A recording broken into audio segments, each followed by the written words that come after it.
আমি সেদিনই ফোন করে দিয়েছিলাম কলকাতায়, যাতে পরদিন সকালে লোক চলে যায়। আমি 5 জন শাস্ত্রজ্ঞ পুরোহিতকে ডেকে পাঠালাম একটা পুজো পাঠের জন্য।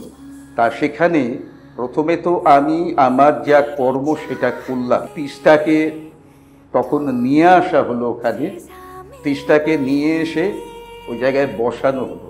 আমি তখন মন্ত্র করে সেই জল যা ছড়া খেয়ে ও ছটফট করছিল। কয়েকবার দেবার পর আমি বুঝলাম তার মধ্যে ও এসে গেছে। ওদের একটাই কথা, মানে যে এসেছে আমি যাব না। আমি তখন মোক্ষম অস্ত্র তৈরি করলাম, একটা জল, ওকে হাত পা ধরিয়ে জোর করে ওকে জলটা খাওয়ালাম। তো ওই জলটা খাওয়ানোর পরে কিছুক্ষণ কাটা পাঠার মতো ছটফট করলো পেছনে।